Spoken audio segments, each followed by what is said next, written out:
Hello friends, எல்லோரும் எப்படி இருக்கீங்க? நாங்கள் கற்றுக்குள்ள ரொம்ப சந்தோஷமாக இருக்கோம். நாங்கள் இன்றைக்கி எங்கள் ரிலேட்டிவ் ஒருத்தவங்க வீட்டுக்கு போகிறதுக்காக கிளம்பியிருந்தோம். ஸோ நான், என் ஹஸ்பண்ட், என் பையன் எல்லாருமே ரெடியாகி அங்கே போயாச்சு. அங்கே கொஞ்சம் நேரம் டைம் ஸ்பெண்ட் பண்ணிட்டு நாங்கள் சீக்கிரமே வீட்டுக்கு வந்துட்டோம்.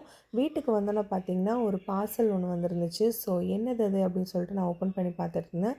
டேமிக்குட்டி பர்த்டேக்காக அவனோட அத்தை மாமா வந்து அவனுக்கு இந்த கிஃப்ட்டை வந்து அனுப்பி வச்சுருந்தாங்க. இதில் 2 ஆக்டிவிட்டி கேம்ஸ் இருந்துச்சு. ஒன்று வந்து 5 in 1 ஆக்டிவிட்டி க்யூப் அப்படின்னு சொல்லிட்டு போட்டிருந்துச்சு. இன்னொன்று வந்து ஸ்லிப்பரி கார் அப்படிங்கிற மாதிரி இருந்துச்சு. ஸோ ரெண்டுமே வந்து ரொம்ப நல்லா இருந்துச்சு. நான் அவங்ககிட்ட விளாடலாம் கொடுத்தேன். எங்களுக்கு ரொம்ப பிடிச்சிருந்துச்சு. தென் ஈவினிங் போல் வெளியே போகலாம் அப்படின்னு சொல்லிட்டு நாங்கள் கிளம்புனோம். எங்கே போனோம் அப்படின்னா, எங்கள் ஊரில் வந்து மாதக்கோயில் திருவிழா அப்படிங்கிறது ரொம்ப ஃபேமஸாக இருக்கும். ஸோ அதனால் இன்றைக்கி அங்கே வந்து ஃபேமிலியாக போகலாம் அப்படின்னு சொல்லிட்டு நாங்கள் எல்லோரும் அங்கே போய் கொஞ்சம் டைம் ஸ்பெண்ட் பண்ணிட்டு வீட்டுக்கு வந்துட்டோம். நைட்டு டின்னருக்கு வந்து வீட்டில் தோசை சுட்டு இன்றைக்கி வந்து வீட்டில் சிக்கன் குழம்பு வச்சோம். ஸோ அதையும் காம்பினேஷனாக வச்சு நல்லா சாப்பிட்டாச்சு. ஸோ இன்றைக்கி டே வந்து ரொம்ப சூப்பராக போச்சு.